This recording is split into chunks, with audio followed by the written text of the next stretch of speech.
The champagne flute shattered against the marble floor, sending crystal fragments dancing across polished shoes. Not from a toast gone wrong, not from clumsy fingers, but from the moment Lieutenant General Harrison stepped through the mahogany doors of the country club and called my name. The room didn't just go quiet, it held its breath like a patient waiting for surgery results. 300 guests in their finest attire, and suddenly every eye was trained on me, Captain Elena Rodriguez, standing in my dress blues, while my father's face drained of color faster than wine from a broken bottle. Before we jump back in, tell us where you're tuning in from, and if this story touches you, make sure you're subscribed, because tomorrow, I've saved something extra special for you. The general's voice cut through the silence like a blade through silk. Captain Rodriguez, front and center. My father's grip on his whiskey glass tightened until his knuckles went white. 5 minutes earlier, he had been holding court with his golf buddies, his voice carrying across the reception hall as he gestured with that same glass. Elena. Oh, she plays soldier on weekends. National Guard nonsense. Not like real military service, you understand. The men had chuckled politely, the way people do when they're uncomfortable but don't want to offend their host. But this story doesn't begin with shattered crystal or 3-star generals making surprise appearances at retirement parties. It begins 23 years earlier, in a suburban kitchen in Phoenix, with a 6-year-old girl watching her father polish his Air Force ribbons while her mother packed school lunches in uncomfortable silence. Master Sergeant Ricardo Rodriguez had served 2 tours in Iraq, and he wore that service like armor against a world that he believed had gone soft. His daughter, he decided early, was part of that softness. Girls don't belong in foxholes, he told my mother one evening, when I announced I wanted to be a soldier like Daddy. I was 7, missing 2 front teeth, and convinced that military service meant getting to wear cool uniforms and fly helicopters. They belong in kitchens, classrooms, hospitals. Safe places where they can't get good men killed with their emotions and weakness. My mother Maria had nodded quietly while scrubbing dishes, her shoulders tense in a way I wouldn't understand until I was older. She had learned not to argue with his certainties. Our house operated on military precision, but only for the men. My older brother Carlos was expected to make his bed with hospital corners, stand at attention when spoken to, and recite the airman's creed on command. When he stumbled through the words or failed inspection, Dad would bark corrections and demand push-ups. When I tried to join these sessions, eager to prove myself worthy of his attention, he would wave me away like shooing a persistent fly. Go help your mother with dinner, Mia. This is boy training. I learned early that love in our house was rationed like MREs, distributed based on perceived military potential. Carlos got the full meal deal, attention, training, approval, and plans for his future. I got the scraps, head pats, dismissive smiles, and constant redirection toward what Dad considered appropriate interests. When I showed him the obstacle course I had built in our backyard, using garden hoses and cardboard boxes, he glanced at it for 3 seconds before suggesting I take up dance instead. When Carlos built a similar course 6 months later, Dad spent an entire weekend helping him improve it. The pattern became as predictable as morning reveille. Every achievement I made was minimized, every interest I showed in military life was redirected, every question I asked about his service was answered with "that's not for little girls to worry about." Meanwhile, Carlos was groomed from age 8 to follow in Dad's footsteps, despite showing about as much natural inclination for military life as a goldfish shows for mountain climbing. He was clumsy, conflict-averse, and cried when Dad raised his voice. I was coordinated, competitive, and thrived under pressure. But chromosomes, apparently, trumped capability. High school brought new battlegrounds. When Carlos joined junior ROT and immediately began complaining about the early morning drills and demanding physical training, Dad called it character building. When I asked to join the same program, he said it would interfere with my grades and college prep. "You're going to study nursing or education," he announced over dinner one night, as if my future was just another mission parameter to be decided by command. Something stable, something safe, something that won't put you in harm's way. I wanted to scream that I didn't want safe. I wanted challenging, I wanted meaningful, I wanted to serve something bigger than myself. the same way he had. Instead, I nodded and ate my beans in silence while he spent the rest of the meal coaching Carlos through military protocol he would never remember and discussing deployment stories Carlos would never experience firsthand. But rebellion in our house couldn't be loud. Dad had radar for direct challenges to his authority, and the consequences for insubordination were swift and severe. So I learned to be strategic. I joined the track team instead of JRRT, telling myself that the physical conditioning would serve me later. I studied military history under the guise of general social studies, memorizing battles and tactics, while Dad thought I was just being a good student. I practiced drill movements in my bedroom, telling my parents I was doing yoga. Carlos washed out of JRRT after 6 months, claiming the instructors were too harsh and the uniforms were uncomfortable. Dad made excuses. The program wasn't rigorous enough. The leadership was poor. Carlos needed to focus on academics instead. When Carlos announced he was quitting, Dad took him out for steak dinner to celebrate his mature decision-making. I maintained a 4.0 GPA, set 3 school records in track, and taught myself to field strip an M16 using YouTube videos. Dad's response was to buy me a pink laptop and suggest I start thinking about wedding planning as a career. The breaking point came during my senior year. Our school hosted a military recruitment fair, and I attended despite Dad's explicit instructions to stay away from those predators who prey on young people's patriotism. I spoke with recruiters from every branch, collected information packets, and even filled out preliminary paperwork for the Marines. When I came home that afternoon, glowing with possibility and clutching brochures, I found Dad waiting in the living room with the expression of a man who had discovered termites in his foundation. "Absolutely not," he said before I could even speak. "No daughter of mine is going to degrade herself by playing G.I. Jane. You want to serve, volunteer at the hospital, you want adventure, study abroad, you want to prove yourself, get a PhD, but you will not put on a uniform and pretend to be something you're not." The brochures were confiscated and thrown away before dinner. That night, I heard him on the phone with my uncle, his voice carrying through the thin walls. "She's going through a phase. All girls do. She'll grow out of it when she realizes how hard real military life is." I didn't grow out of it. If anything, his resistance crystallized my resolve into something harder than diamond. I began training in secret, running before dawn, doing bodyweight exercises in the garage after school, studying military manuals I borrowed from the library. I learned to move silently through the house, to hide my growing physical strength under loose clothing, to disguise my extensive knowledge of military tactics as casual interest in action movies. College was my escape hatch. I accepted a full academic scholarship to Arizona State, supposedly to study pre-nursing. What I actually did was join Army ROT the first week of freshman year, using my mother's maiden name, Vasquez, to keep the information from filtering back to Dad through his veteran network. For 4 years I lived a double life. Sundays at family dinner, I was Elena Rodriguez, the dutiful daughter studying to become a pediatric nurse. Monday through Saturday, I was Cadet Vasquez, learning to lead soldiers and studying the art of warfare. The deception required constant vigilance. I kept my uniforms and equipment in a locker at the gym. I told my parents that early morning study groups and weekend nursing clinicals kept me busy when I was actually at field training exercises. I learned to hide the rope burns on my palms, the bruises from combat training, and the growing confidence in my voice. When I spoke about leadership and strategy, my roommate thought I was having an affair with how secretive I was about my schedule. In a way, I was in love with the person I was becoming when nobody from my family was watching.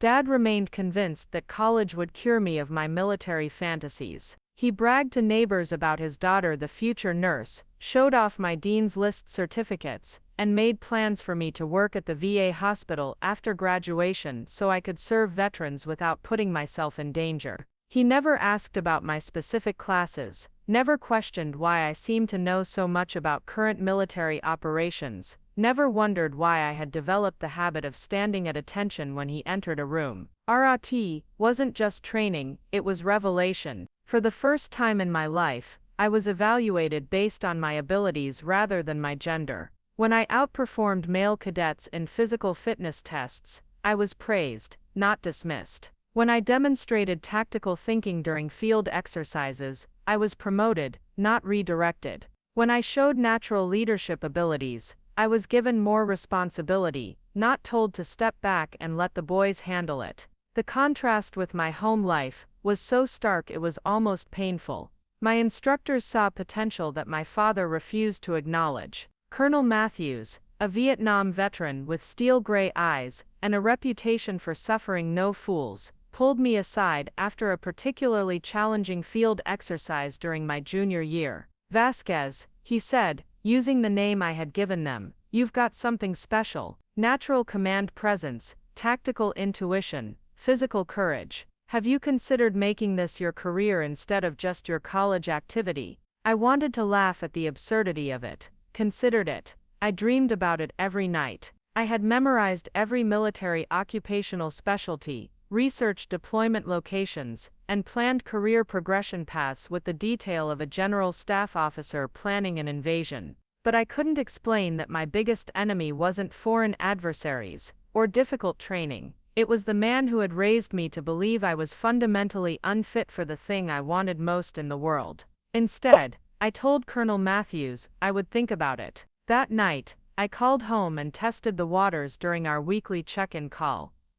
"Dad," I said carefully, "hypothetically, what would you think if I decided to serve in the military after graduation instead of going straight into nursing?" The silence stretched so long I wondered if the call had dropped.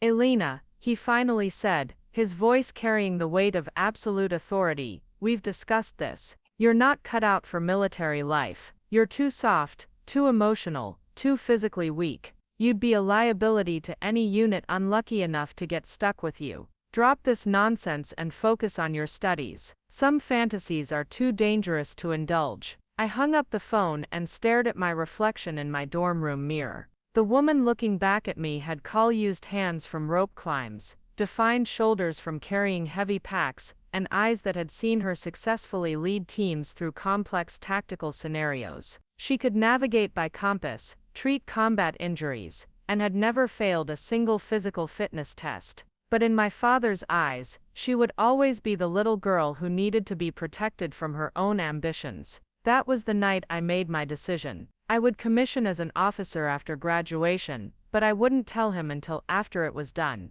I couldn't bear another conversation where my dreams were dismissed as delusions, where my capabilities were questioned before they could be demonstrated, where my desire to serve was treated as a character flaw that needed correction. Graduation day arrived with the complexity of a covert operation. The ceremony was split into two parts: the university graduation in the morning, which my family attended, and the ROT commissioning ceremony in the evening, which they knew nothing about. I walked across the stage in cap and gown, accepted my nursing degree, and hugged my parents while they beamed with pride about their daughter, the future pediatric nurse. They took pictures, we went to lunch, and they drove back to Phoenix believing I would start my job at Phoenix Children's Hospital the following Monday. What I actually did that evening was raise my right hand in a small ceremony attended only by my fellow ROT graduates and their families, and swear to defend the Constitution of the United States as a newly commissioned second lieutenant in the United States Army. Colonel Matthews pinned the gold bars on my collar himself, his weathered hand steady as he transformed me from college student to officer in the United States military. "Your parents couldn't make it." Preparing and narrating this story took us a lot of time. So if you are enjoying it, subscribe to our channel. It means a lot to us. Now, back to the story. Asked Captain Williams, another instructor, as the reception wound down. I looked around the room at tearful mothers pinning bars on their sons, proud fathers saluting their newly commissioned daughters, grandparents beaming as they watched their grandchildren take the oath that would define their careers. "They don't know," I said simply. Captain Williams raised an eyebrow but didn't push for details. "In the military, people understand that families are complicated and that sometimes the uniform reveals differences that civilian clothes can hide." He shook my hand, wished me luck at my first duty station, and told me I was going to make an excellent officer. I believed him. For the first time in my adult life, I believed someone when they told me I was capable of greatness. The next phase of my deception required even more creativity. I told my parents I had been accepted into an intensive training program at a hospital in Colorado Springs, which explained why I would be moving across the state and would have limited communication for the next several months. In reality, I was reporting to Fort Carson for the Officer Basic course, where I would learn to be an Army Signal Corps officer specializing in military communications. The irony wasn't lost on me. The daughter who had been denied clear communication with her father about her dreams was now training to handle the most sensitive communications in the military. I threw myself into the coursework with the fervor of someone who had been denied their calling for too long. I studied encryption protocols, learned to manage complex communication networks, and mastered the art of keeping vital information flowing even under the worst possible circumstances. My training officers were impressed with my dedication and natural aptitude. I consistently scored at the top of my class, volunteered for extra duties, and showed the kind of leadership potential that gets young officers noticed by senior commanders. When orders came down for deployment assignments, I requested the most challenging postings available, places where I could prove my worth beyond any doubt. My first deployment took me to Afghanistan as a Signal Corps lieutenant responsible for maintaining communication networks across a region the size of Colorado. The work was demanding, dangerous, and absolutely crucial to mission success. When communication systems failed, soldiers died. When networks were compromised, operations collapsed. My job was to make sure that never happened, no matter what the Taliban threw at us. I loved every challenging, terrifying, exhausting moment of it. Finally, I was doing work that mattered, leading soldiers who respected my competence, and proving every single day that my father's assessment of my capabilities had been catastrophically wrong. My team trusted me because I had earned their trust through consistent performance under pressure. Gender was irrelevant when you were the person keeping them connected to headquarters, medical evacuation, and fire support. The deception with my family continued through careful management of leave schedules and creative storytelling. My hospital training program had apparently sent me to Colorado, then to medical missions in various locations that I described in deliberately vague terms. I sent postcards from bases that I claimed were hospitals, shared carefully edited stories about my patients that were actually my soldiers, and managed to maintain the fiction that I was building a career in healthcare while actually building a career in military leadership. The lies got more complex as my responsibilities grew. Promotion to first lieutenant came with increased duties and longer deployments. I was selected for advanced training programs, recommended for specialized assignments, and began building the kind of military record that leads to significant leadership positions. But every conversation with home required me to translate my actual achievements into the language of nursing fiction. When I led a team that restored communication networks after a major Taliban attack, I told my parents I had helped coordinate care for a mass casualty event at the hospital. When I was awarded a Commendation Medal for exceptional performance under fire, I said I had received recognition for patient advocacy. When I was selected for promotion ahead of schedule, I claimed I had been fast-tracked in the nursing administration program. My parents were proud of their daughter, the successful pediatric nurse, never knowing they had raised a highly decorated military officer who was making a name for herself in one of the most challenging fields in the modern army.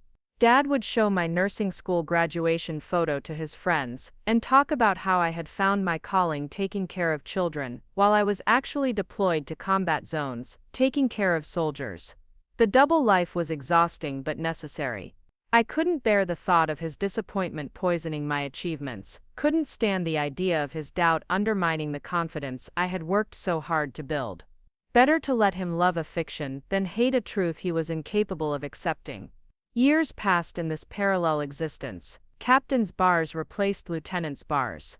Deployments became routine. Awards accumulated in a safety deposit box my parents would never see. I became the officer Colonel Matthews had predicted I would become, competent, respected, effective, and completely invisible to the family that had raised me to believe I was incapable of such achievement. The closest call came during my second deployment, when an IED attack wounded 3 of my soldiers and damaged our primary communication equipment. Under fire, with casualties mounting and the unit cut off from support, I managed to get backup systems online and coordinate medical evacuation that saved all 3 lives. The incident earned me a Bronze Star and recognition from the division commander. But also put me in the hospital for 3 days with a concussion and shrapnel wounds. Explaining the injuries to my parents required my most creative fiction yet. I claimed I had been in a car accident while traveling between hospitals for my training program, which explained the head injury and the small scars on my arms. Mom was worried sick and wanted to fly out to see me, but I convinced her I was fine and that the hospital where I was supposedly working was taking excellent care of me. Dad's main concern was whether the accident would affect my career prospects in nursing. If he only knew that the accident had actually enhanced my military career prospects significantly. The Bronze Star didn't just represent personal courage under fire, it marked me as an officer with proven leadership capabilities in combat situations. Combined with my consistently outstanding performance evaluations and my growing expertise in military communications, it put me on a fast track toward senior positions that would have been unimaginable to the little girl who was told she was too weak for military service. But success in the military couldn't fill the hollow space where family acceptance should have been. Every promotion, every award, every recognition felt incomplete because the person whose approval I had craved my entire life would never even know they existed. I was building an extraordinary career in service to my country, but the man who had taught me to love that country would have been ashamed to know about it. The loneliness of living a double life became more acute as I grew older and more accomplished. My military colleagues knew me as a decorated officer with a bright future ahead of her. My family knew me as Elena, the pediatric nurse, who had found a nice, safe career helping sick children. Neither group knew the whole person, and the gap between my 2 identities was growing wider with every passing year. By the time I made major, I was running out of reasonable explanations for why a hospital training program required so much travel and secrecy. I had been deployed on medical missions to Afghanistan, Iraq and Germany, always with plausible but vague explanations about why I couldn't provide more details about my work. My parents were getting suspicious about the lack of specificity in my story, and Carlos had started asking pointed questions about which hospital system would fund that much international travel for a nurse. The end of my elaborate deception came not through exposure but through invitation. Dad was retiring from his job as a defense contractor, and the company was throwing him a reception at the Phoenix Country Club. "You have to be there, Mom had said during our weekly phone call.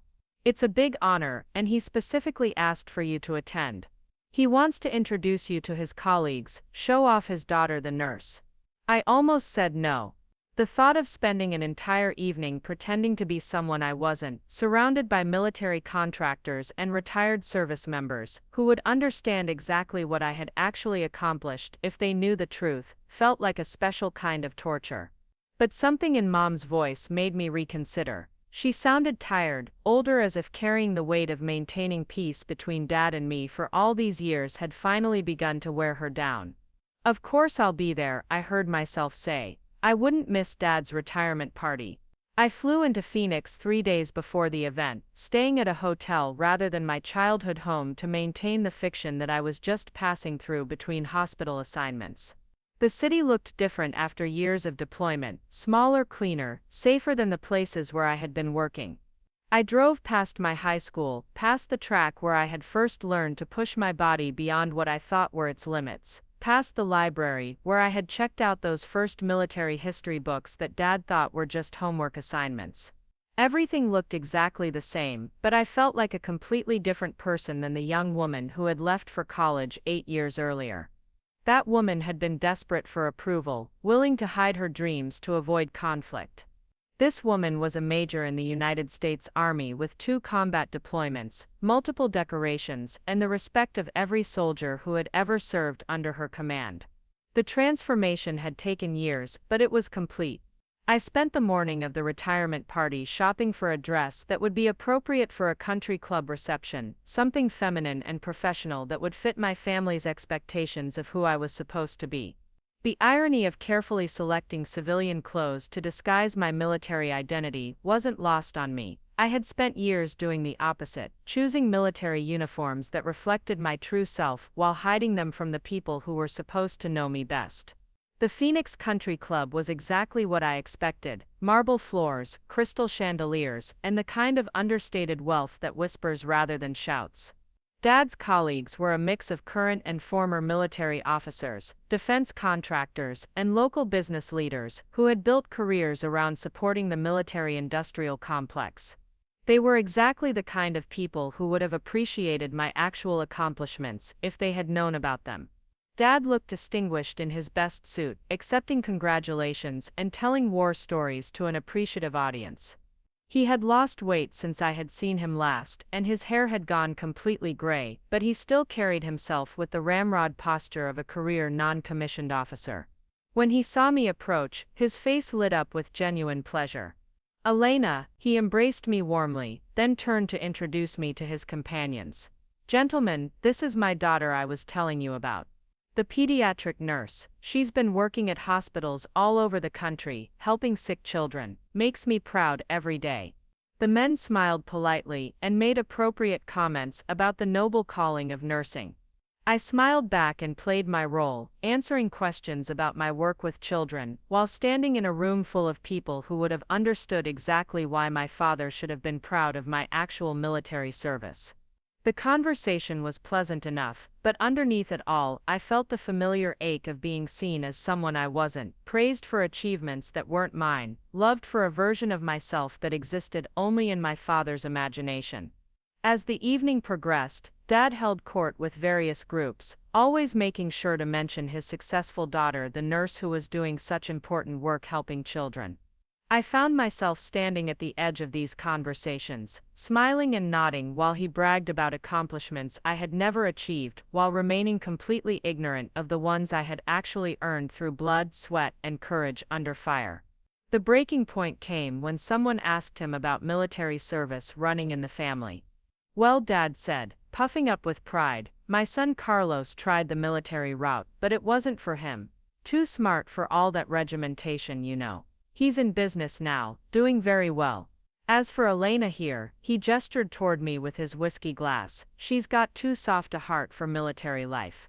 "Elena? Oh, she plays soldier on weekends. National Guard nonsense. Not like real military service, you understand. Girls aren't built for combat, they're built for caring, which is why she makes such an excellent nurse." The room seemed to tilt on its axis. After 8 years of active duty service, 2 combat deployments, a Bronze Star, and command of some of the most sophisticated communication systems in the military, I was still just a little girl playing dress-up in his eyes. Even the fictional version of me that he had constructed, successful pediatric nurse, dedicated to helping children, wasn't enough to earn his respect as anything more than someone whose soft heart prevented her from doing real work like military service. I excused myself to the ladies' room and stared at my reflection in the gilded mirror.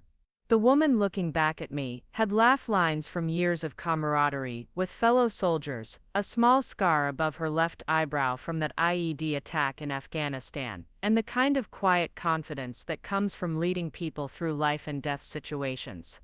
She was wearing a cocktail dress and pearl earrings, but underneath the feminine facade was a warrior who had proven herself in ways her father would never acknowledge because he was incapable of seeing past his own prejudices. I was tired of pretending to be someone I wasn't. Tired of accepting praise for fictional achievements while my real accomplishments remained hidden. Tired of listening to the man who had raised me dismiss my actual career as playing soldier while bragging about the imaginary one I had constructed to avoid his disappointment. When I returned to the reception, the crowd had grown larger. More colleagues had arrived, along with their spouses and adult children. The noise level had increased, and Dad was clearly enjoying being the center of attention. I found myself standing near the bar, nursing a club soda, and watching him work the room like the natural leader he had always been. That's when the doors opened and Lieutenant General Harrison walked in. I recognized him immediately, though we had never met in person. Every officer in the Signal Corps knew General Harrison by reputation, a legendary communications specialist who had revolutionized military networking capabilities and was rumored to be in consideration for the Joint Chiefs of Staff. He was exactly the kind of senior leader who made surprise appearances to recognize exceptional performance, though I couldn't imagine what he was doing at a defense contractor's retirement party in Phoenix. The general scanned the room with the practiced eye of a man accustomed to command, then his gaze settled on me. For a moment that seemed to last forever, we looked at each other across the crowded reception hall. His expression was unreadable, but there was something in his eyes that made my heart start beating faster. He began moving through the crowd toward me, and conversations began to die as people noticed his approach. Dad was in the middle of another story when the silence reached him. He turned to see what had captured everyone's attention and froze when he spotted the 3 stars on General Harrison's uniform. The whiskey glass in his hand began to tremble, just slightly, but enough for me to notice. "Captain Rodriguez," the general said, his voice carrying easily across the suddenly quiet room. "I believe it's time we had a conversation." That's when Dad's champagne flute hit the floor and shattered into 1,000 pieces, each fragment reflecting the light like tears made of crystal. And that's when I realized that my double life was about to become a single, unavoidable truth that would change everything between my father and me forever. The silence stretched like a taut wire, ready to snap. General Harrison's words hung in the air while 300 guests processed what they had just heard. Captain Rodriguez, not Elena the pediatric nurse, not Ricardo's daughter who worked with sick children, but Captain Rodriguez of the United States Army. The title fell across the reception hall like a stone into still water, sending ripples of confusion through conversations that had suddenly lost their foundation. Dad's face cycled through expressions faster than a traffic light. Confusion gave way to disbelief, disbelief to dawning horror, and horror to something I had never seen in his eyes before, uncertainty about his own judgment. The whiskey glass followed the champagne flute to the marble floor, adding another cascade of crystal fragments to the growing collection at his feet. His mouth opened and closed twice without producing sound. A man who had built his identity on absolute certainty, suddenly confronted with evidence that he had been fundamentally wrong about the most important thing in his world. "I'm sorry," he finally managed, his voice barely above a whisper. "I think there's been some mistake. My daughter is a nurse. She works at children's hospitals. She's never been in the military." General Harrison's expression didn't change, but there was something in his eyes that might have been compassion. "Master Sergeant Rodriguez, with all due respect, your daughter has been serving her country with distinction for 8 years. She's currently a major in the United States Army Signal Corps, recently returned from her second combat deployment to Afghanistan. Perhaps we should continue this conversation somewhere more private." The word major hit Dad like a physical blow. His shoulders sagged as if someone had cut the strings that had been holding him upright for the past 23 years. Mom appeared at his elbow from somewhere in the crowd, her face pale but her grip on his arm steady. She looked between the general and me with the expression of someone solving a puzzle she should have figured out years ago. "The hospital training programs," she said quietly, more to herself than to anyone else. "The travel, the secrecy, the way you never wanted to talk about your patients." Her eyes met mine across the crowd, and I saw understanding dawn in them like sunrise after a very long night. "How long have you been lying to us, Mia?" Before I could answer, General Harrison stepped forward with the kind of command presence that made rooms reorganize themselves around his authority. "Mrs. Rodriguez, your daughter hasn't been lying to protect herself. She's been protecting you from a truth she believed you weren't ready to accept. Major Rodriguez, perhaps you'd join me outside for a moment. We have some things to discuss." I followed him through the crowd, acutely aware of the whispers that started up behind us like rustling leaves. The evening air was cool against my skin after the warmth of the reception hall, and the contrast between the artificial brightness inside and the natural darkness outside felt symbolic of the transition I was about to make from fiction to truth. We stopped beside a fountain in the country club's courtyard, the sound of flowing water providing cover for our conversation. General Harrison turned to face me, and for the first time since he had entered the reception, he smiled. "Major Rodriguez," he said, extending his hand. "It's an honor to finally meet you in person. I've been following your career with great interest. I shook his hand, still trying to process how this moment had come to exist. Sir, I have to ask, how did you know I would be here tonight? How did you even know about my family situation? The general's smile widened. Colonel Patterson mentioned that one of his best officers was operating under what he called unusual personal circumstances. When I pressed him for details, he explained that you had been forced to maintain operational security about your military service for personal reasons. I found that intriguing enough to do some research. Colonel Patterson was my current commanding officer at Fort Gordon, a man who had become something of a mentor during my assignment to the Army's premier Signal Corps training facility. I had never discussed my family situation with him directly, but military officers are trained to notice when their subordinates are carrying burdens that affect their performance. Apparently, my burden had been more visible than I thought. When I learned that your father was retiring from Raytheon, the general continued, and that you planned to attend his reception, I decided this might be an opportunity to address the situation directly. Your service record speaks for itself, Major. The Bronze Star, the Meritorious Service Medal, the consistent outstanding performance evaluations, the recommendations from every officer you've served under, that's not the record of someone playing soldier. That's the record of a warrior. The word hit me harder than I expected. Warrior. Not pretender, not weekend soldier, not someone playing dress-up in a uniform she hadn't earned. A warrior, coming from a 3-star general who had built his career on separating substance from appearance. It felt like absolution for 8 years of doubt. Sir, my father doesn't understand women in combat roles, I said carefully. He comes from a different generation, a different military. I didn't want to create conflict between us, so I thought it would be easier to let him believe I was pursuing a civilian career. General Harrison nodded thoughtfully. Major, I understand family dynamics can be complicated, especially for military families. But leadership isn't just about commanding soldiers in combat. It's about having the courage to stand in your truth, even when that truth challenges people you care about. Especially when it challenges people you care about.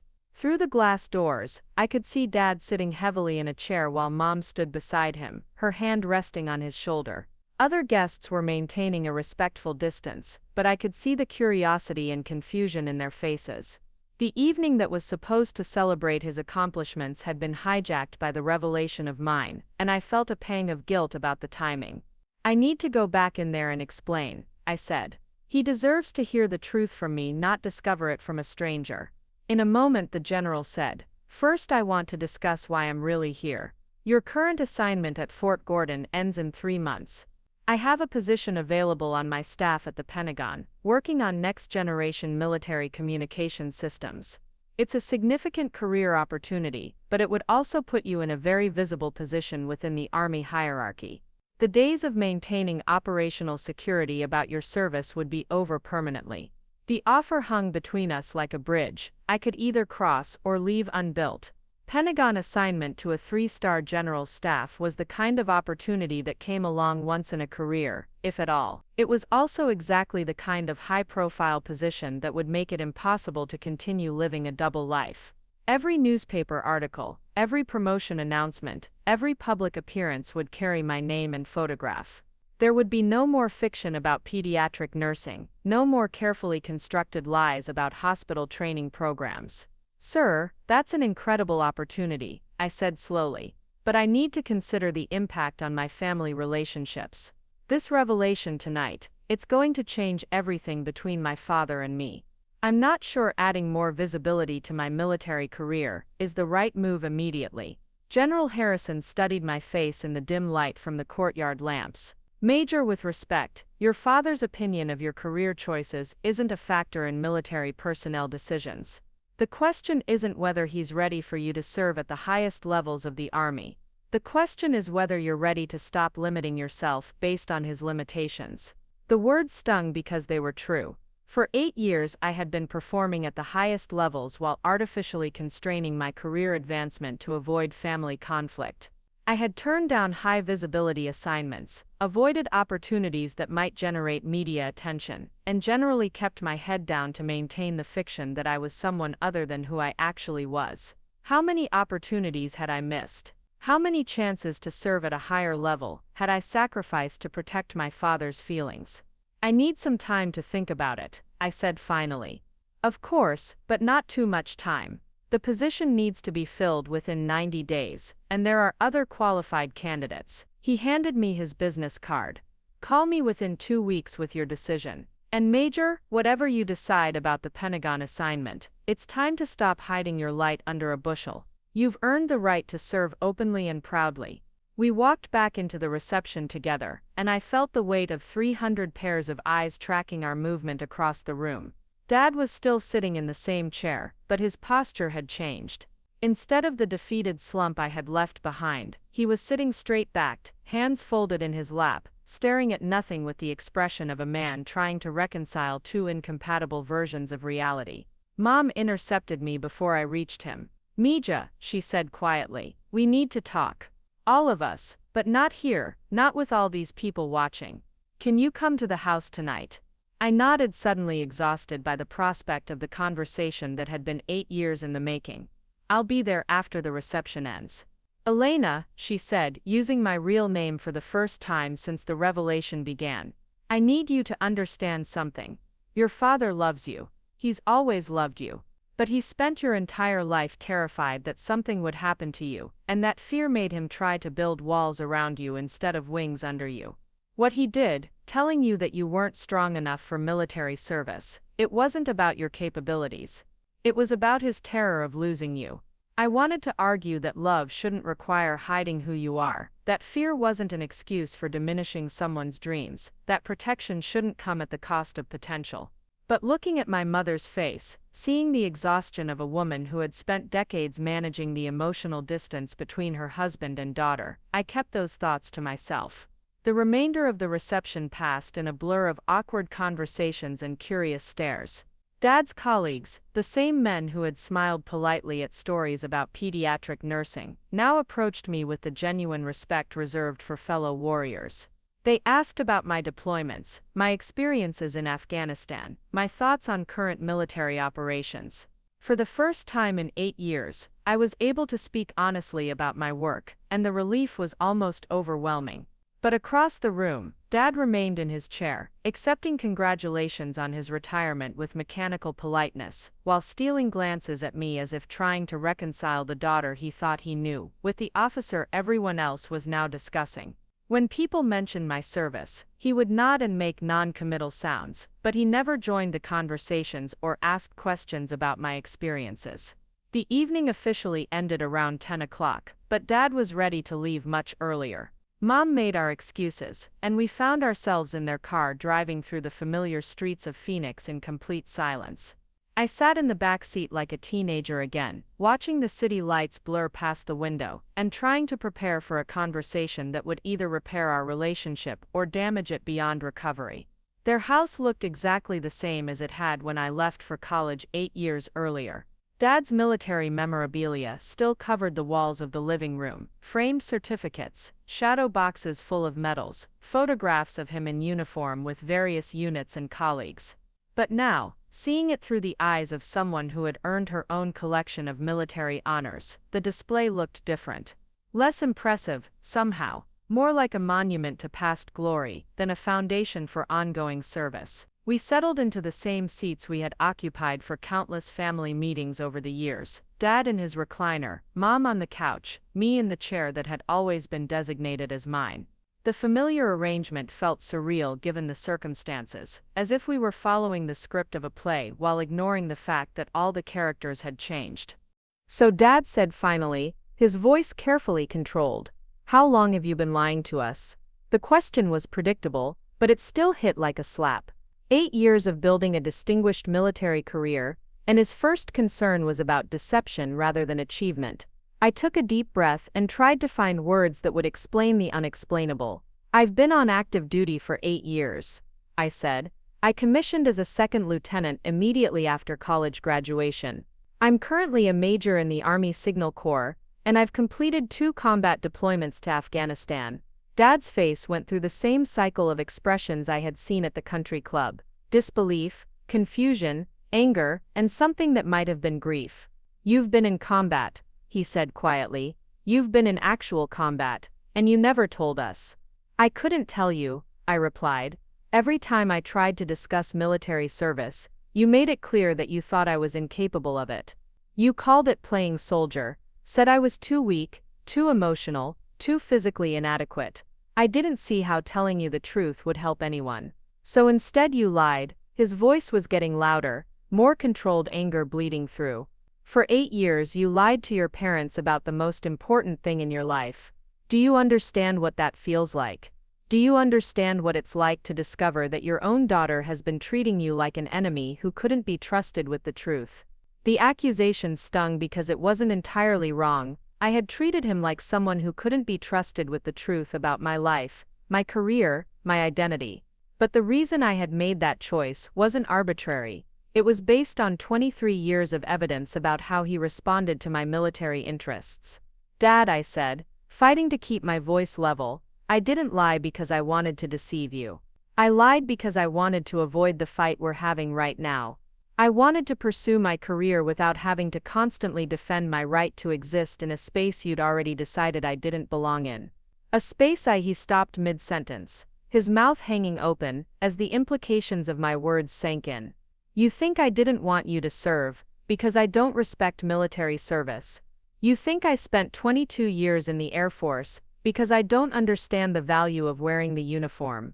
I think you spent 22 years in the Air Force with men, and that experience convinced you that women don't belong in combat roles. I said, I think you love the military, but you love it as a man's institution that exists to protect women, not to be served by them. The accusation hung between us, like smoke from a fired weapon. Dad stared at me with an expression I had never seen before. Not anger, not disappointment, but something closer to recognition. As if he was seeing his own beliefs reflected back at him through my eyes and didn't like what he was observing. Mom, who had been silent throughout our exchange, finally spoke. Ricardo, she said quietly, is she wrong? The question seemed to hit him harder than anything I had said. He looked between the two of us, the two women he claimed to love, and I could see him struggling with concepts that challenged the foundation of his worldview. For 23 years, he had operated from the assumption that his desire to protect me was motivated by love, not prejudice. Now he was being forced to examine whether protection had become a form of oppression. I wanted you to be safe, he said finally. I wanted you to have a life where nobody would shoot at you, where you wouldn't have to carry dead soldiers in body bags, where you wouldn't have to make decisions that get people killed. Is that such a terrible thing for a father to want for his daughter? Dad, I said, leaning forward in my chair, you also wanted Carlos to serve, even though military service would have put him in exactly the same dangers you were trying to protect me from. The difference wasn't the danger. The difference was that you believed Carlos could handle the danger and I couldn't, based on nothing more than our chromosomes. The silence that followed was so complete I could hear the air conditioning cycling on in the hallway. Dad sat in his recliner, staring at his hands, while Mom watched him with the expression of someone waiting for a verdict from a jury. Finally he looked up at me with eyes that looked older than they had that morning. Maybe you're right, he said quietly. Maybe I did treat you and Carlos differently. Maybe I did assume things about your capabilities that weren't fair. But Elena, I need you to understand something. The military I served in, it was different than what you're describing. Women weren't in combat roles. They weren't leading men into battle. They weren't getting shot at by the Taliban in Afghanistan. The military you served in was 20 years ago, I replied. The military I serve in has women in every combat role, women leading men and women into battle, women earning the same medals for the same courage under the same fire. Your assumptions about what women can and can't do aren't just outdated, they're insulting to the women who have been proving you wrong every day for the past 2 decades. Dad flinched, as if I had struck him, but he didn't argue. Instead he asked the question I had been dreading since General Harrison had first called my name. Tell me about Afghanistan. Tell me about the combat deployments you've been hiding from us. So I did. I told them about my first deployment as a young lieutenant, responsible for maintaining communication networks across a region where the Taliban controlled more territory than the Afghan government. I told them about the IED attack that earned me the Bronze Star, about the 3 soldiers whose lives I saved by getting backup communication systems online under fire. I told them about my second deployment as a captain, leading a team of specialists who kept vital information flowing between units, spread across hundreds of miles of hostile territory. I told them about the nights spent in bunkers, while mortars fell around our base, about the friends I had lost to roadside bombs and sniper fire, about the weight of command that keeps you awake wondering if the orders you gave will bring your soldiers home alive.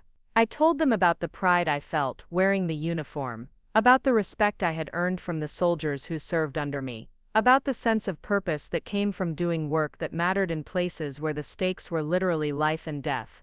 With every story, Dad seemed to shrink a little further into his chair, not with shame, exactly, but with the dawning realization that his daughter had been living a completely different life than the one he had imagined for her. The pediatric nurse, he thought he knew, had never existed. In her place was a combat veteran with decorations for valor, leadership experience under fire, and a service record that would have impressed him if it belonged to anyone other than the little girl he had tried to protect from exactly these kinds of experiences. When I finished, the room fell silent again. Mom was crying quietly, though I couldn't tell if the tears were from pride, fear, relief, or simple emotional overload. Dad was staring at the wall behind my head, at a photograph of himself in dress blues, receiving some long-forgotten award from a commanding officer, whose name he had probably forgotten. "The Bronze Star," he said finally. "You earned the Bronze Star in combat." "Yes, sir." "And you've been promoted ahead of your peers." "Yes, sir." "And your commanding officers consider you one of their best young officers." "According to my performance evaluations, yes, sir." He was quiet for a long time, processing information that fundamentally challenged everything he thought he knew about military service, gender roles, and his own daughter. When he spoke again, his voice was barely above a whisper. "I was wrong," he said. "About everything. About your capabilities, about women in combat, about what kind of person it takes to serve effectively in today's military. I was wrong, and my wrongness cost us 8 years of honesty between us." The admission hung in the air like a flag of surrender. Dad had built his entire identity around being right about military matters, around understanding what it took to serve effectively, around knowing who belonged in uniform and who didn't. Accepting that he had been wrong about me meant accepting that he had been wrong about fundamental assumptions that had guided his parenting for more than 2 decades. "Dad," I said carefully, "I need you to understand that I didn't hide my service to hurt you. I hid it because I couldn't bear the thought of you being disappointed in the most important thing I'd ever done. I wanted to serve my country, but I also wanted to preserve my relationship with you, and I didn't think I could do both." "You should have been able to do both," Mom said quietly. "A daughter should be able to serve her country and have her father's support at the same time. The fact that you felt like you had to choose between those things, that's our failure, not yours." Dad nodded slowly, finally meeting my eyes directly for the first time since the revelation had begun. "Elena, I owe you an apology that's 8 years overdue. I owe you recognition that's 8 years overdue, and I owe you support going forward that you should have had from the beginning." It was the apology I had been waiting my entire adult life to hear, but receiving it felt more complicated than I had expected. Relief mixed with sadness for all the years we had lost, pride mixed with anger at the assumptions that had made those losses necessary. I was grateful for his words, but I was also mourning the relationship we could have had if he had been able to see past his prejudices from the beginning. "There's something else," I said. "General Harrison offered me a position on his staff at the Pentagon. It's a significant career opportunity, but it would also mean my military service would become much more visible. There would be no more hiding, no more pretending to be someone I'm not. If I take this assignment, everyone will know I'm a career Army officer." Dad's expression shifted again, and I could see him wrestling with the implications of public recognition for my military service. For 8 years he had been able to maintain the fiction that his daughter was a pediatric nurse, even if privately he was beginning to suspect that fiction didn't match reality. If I took the Pentagon assignment, that fiction would be permanently destroyed, replaced by a very public truth about who I actually was and what I had actually accomplished. "What do you want to do?" he asked, finally. "I want to take it," I said, without hesitation. It's the kind of assignment that could define the rest of my career. But I also want to know that if I do, I'll have my family's support instead of their embarrassment. Mija, Mom said, reaching over to take my hand, we are proud of you. We've always been proud of you, even when we didn't understand what we were supposed to be proud of. If taking this assignment is what you want, then you should take it, and we'll support you however we can. Dad was nodding along with her words, but I could see the internal struggle playing out across his face. Supporting my decision meant publicly acknowledging that his daughter was not just a military officer, but a successful one whose achievements might eventually surpass his own. It meant admitting to his friends and colleagues that he had been wrong about women in combat roles. It meant fundamentally revising his understanding of what his daughter was capable of accomplishing. Take the assignment, he said finally, his voice stronger than it had been all evening. Take it, and excel at it the way you've apparently been excelling at everything else I didn't know you were doing. It's time for me to learn to be proud of who you actually are instead of who I thought you should be. The conversation continued for another 2 hours, covering everything from my future career plans to the logistics of maintaining a relationship now that the truth was out in the open. Dad asked detailed questions about my military experiences, my training, my responsibilities, and my goals. Some of his questions revealed how much he still didn't understand about modern military service, but they also revealed genuine curiosity about my actual life rather than defensive rejection of it.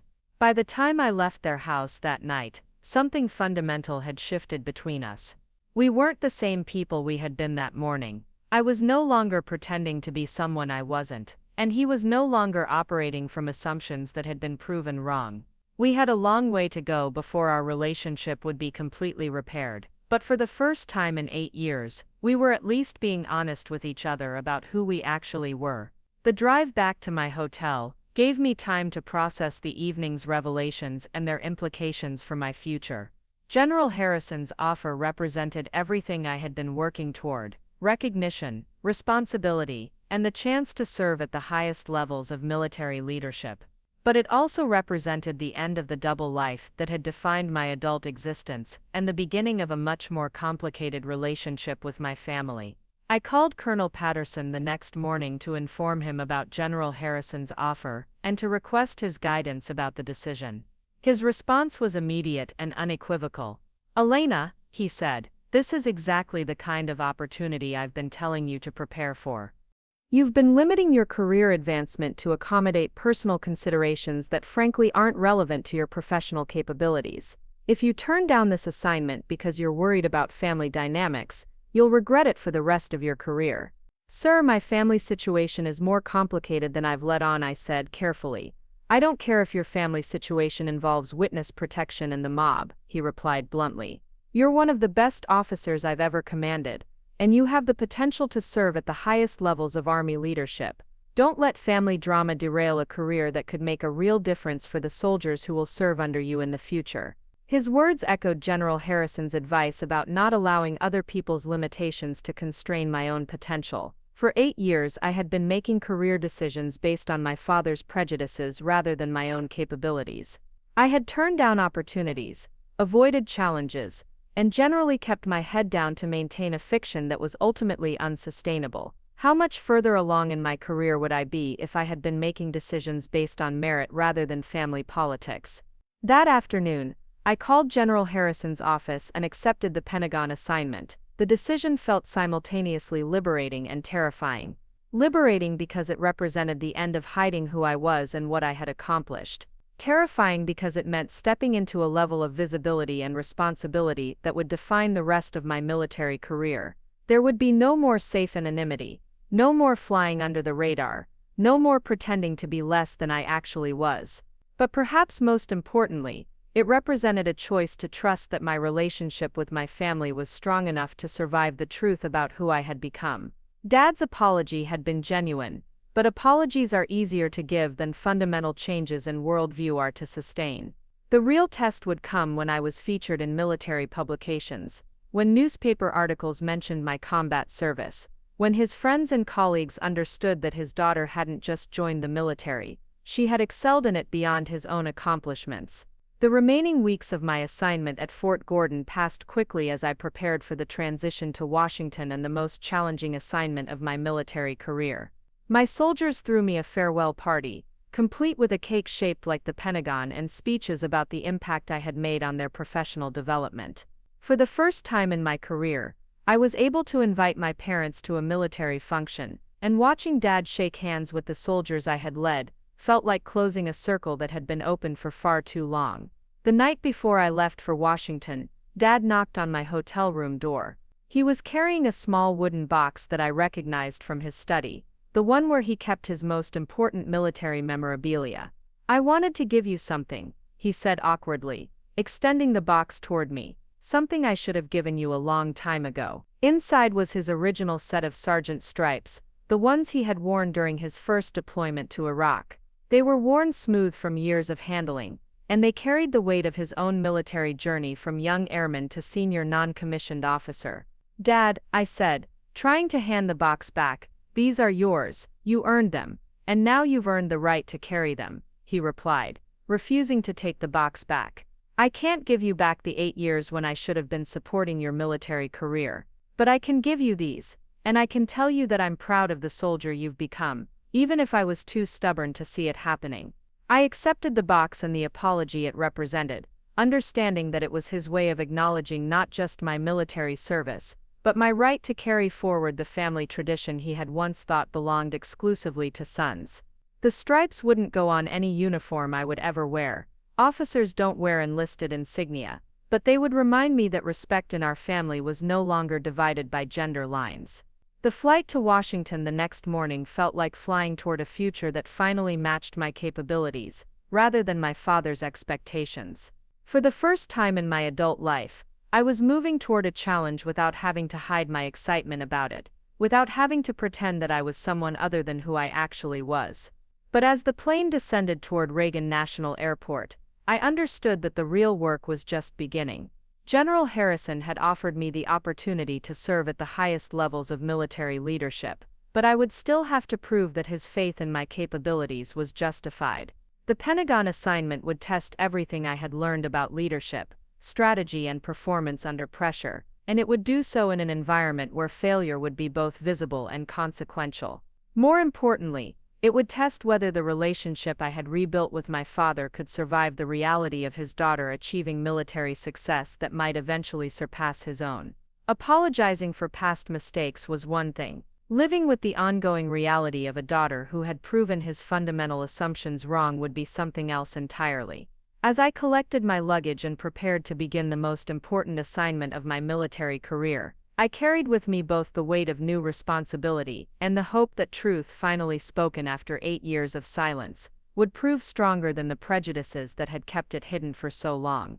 2 years later, I stood in the Rose Garden, watching President Martinez pin the Distinguished Service Medal on my chest while cameras flashed and my parents beamed from the gallery. The ceremony was the culmination of a Pentagon assignment that had exceeded every expectation, but it was also something I never could have imagined during those years of hiding my uniform in gym lockers and pretending to be someone I wasn't. The assignment General Harrison had offered me turned into the most challenging and rewarding experience of my military career. Working directly for a 3-star general meant every decision carried weight, every briefing reached the highest levels of military leadership, and every mistake had consequences that rippled through the entire defense establishment. I thrived in that environment in ways that surprised even me. My first major project involved redesigning communication protocols for special operations forces deployed across 3 different theaters. The existing systems were outdated, vulnerable to enemy interception, and causing dangerous delays in critical situations. I spent 6 months developing new encryption standards and deployment procedures, then another 6 months testing them in simulated combat conditions that pushed both the technology and the operators to their limits. When the new systems were finally deployed, the results exceeded every projection. Communication failures dropped by 80%. Response times for critical intelligence improved by half. Most importantly, soldier survival rates in high-risk operations showed measurable improvement directly attributable to better information flow. It was exactly the kind of work I had dreamed of doing since those early days of studying military communications by flashlight in my childhood bedroom. But success in the Pentagon brought visibility I wasn't prepared for. Military publications featured articles about my innovations. Defense contractors sought my input on next-generation technology development. Congressional committees requested my testimony on military communication needs. Suddenly, the daughter who had once been dismissed as too weak for military service was being consulted by senators and generals about matters of national security. Dad struggled with this transition more than I expected. His apology had been genuine, and his support for my career decision was real, but watching his daughter become more prominent in military circles than he had ever been challenged assumptions he didn't even know he held. When Military Times published a cover story about my communication innovations, he called to congratulate me, but I could hear the complicated mix of pride and bewilderment in his voice. The real test came when I was selected for promotion to lieutenant colonel, making me one of the youngest officers in Army history to reach that rank in the Signal Corps. The promotion ceremony was held at the Pentagon, and for the first time my parents were present when I achieved a major military milestone. Watching Dad's face as I raised my right hand and took the oath that elevated me to field grade officer rank was like watching him finally understand who his daughter had actually become. After the ceremony, he pulled me aside in the Pentagon parking lot. "Elena," he said, his voice thick with emotion I had rarely heard from him, "I owe you more than an apology. I owe you recognition for achievements that surpass anything I accomplished in my own career. You've become the kind of officer I always hoped to be, and I'm sorry it took me so long to see that." The words meant everything because they represented not just acceptance of my military service, but genuine respect for my accomplishments. He wasn't just tolerating my career choice anymore. He was proud of it in ways that went beyond simple paternal obligation. 6 months later, when President Martinez announced her intention to nominate me for the Distinguished Service Medal in recognition of my contributions to military communications, Dad was the first person I called with the news. His reaction was immediate and unqualified enthusiasm, the kind of response I had been waiting my entire life to hear from him. The medal ceremony itself was surreal in ways I still struggle to process. Standing in the Rose Garden, where presidents announce policy and world leaders discuss matters of global importance, receiving recognition for service to my country from the Commander-in-Chief herself, felt like vindication not just for my own choices, but for every woman who had ever been told she wasn't strong enough for military service. President Martinez spoke about the importance of innovation in military communications, about the lives saved by improved technology, about the dedication required to serve at the highest levels of military leadership. But when she pinned the medal on my chest, she leaned close and whispered something meant only for me. "Your father must be incredibly proud of the officer you've become." He was. The transformation in our relationship from that night at the country club to that afternoon in the Rose Garden was complete and profound. Where once he had dismissed my military interests as childish fantasies, he now sought my opinion on defense policy and current military operations. Where once he had hidden my achievements from his friends, he now carried newspaper clippings about my work in his wallet and showed them to anyone who would listen. The most meaningful moment came 3 months after the medal ceremony. I was home for Christmas, and Dad asked me to join him in his study after dinner. The room still contained his military memorabilia, but now it also included framed photographs from my promotion ceremonies, copies of articles about my Pentagon work, and a shadow box containing replicas of my decorations that he had commissioned himself. "I've been thinking," he said, settling into his favorite chair, "about the advice I gave you when you were growing up. About finding a safe career, avoiding dangerous situations, choosing nursing over military service." He paused, looking directly at me with eyes that held no trace of the uncertainty I had seen that night at the country club. "I was wrong about everything, but I was most wrong about what would actually keep you safe." I waited for him to continue, sensing that he had been preparing this conversation for months. "I thought safety meant avoiding risk," he said. "But what I see now is that real safety comes from being exactly who you're supposed to be, doing exactly what you're meant to do, even when that involves risk. You were never going to be safe pretending to be a nurse when you were born to be a soldier. The danger wasn't in the uniform, it was in denying who you actually were, The insight struck me as profound not just for its accuracy, but for the journey it represented in his understanding of identity, purpose, and the nature of service.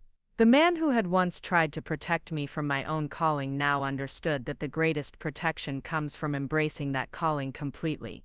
Our conversation continued deep into the night, covering topics we had never been able to discuss honestly before. He asked detailed questions about my combat experiences, my leadership philosophy, my long-term career goals. For the first time in our relationship, he was curious about my thoughts rather than concerned about my choices. When I finally prepared to leave for my hotel, he stopped me at the door with one final observation. "Elena," he said, "I need you to know something. The officer you've become, the leader you are, the impact you're having on military communications, that's not despite being my daughter. That's because of being my daughter. You got your dedication to service from this family, your commitment to excellence from this house, your understanding of duty from watching me wear the uniform. I may have been wrong about how those qualities would manifest in your life, but I was right about their importance." The acknowledgement felt like the final piece of a puzzle that had taken 30 years to complete.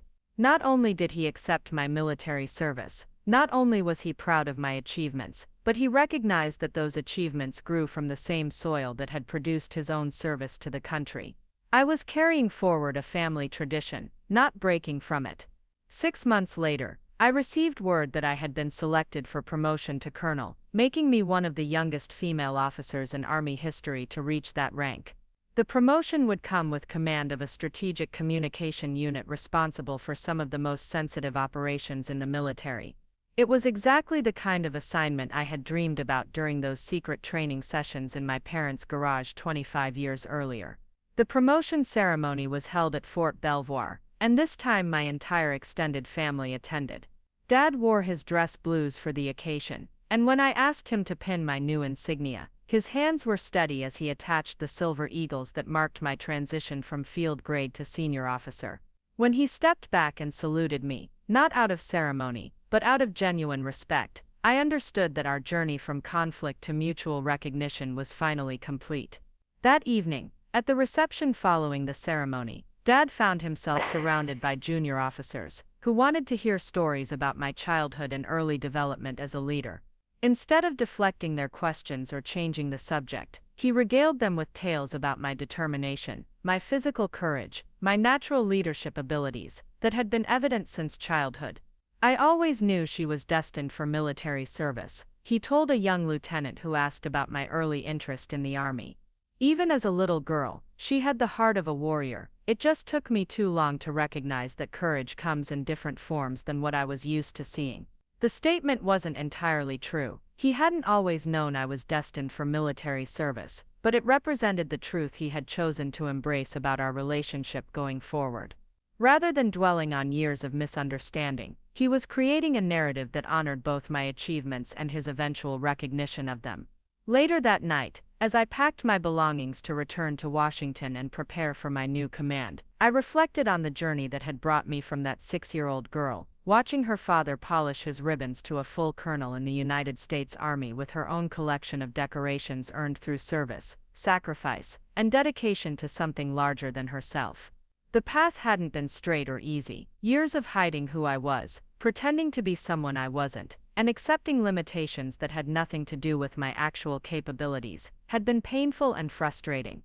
But perhaps those experiences had made me a stronger leader, more empathetic to soldiers who felt like they had to prove themselves, more committed to creating environments where people could serve authentically rather than hiding their true selves.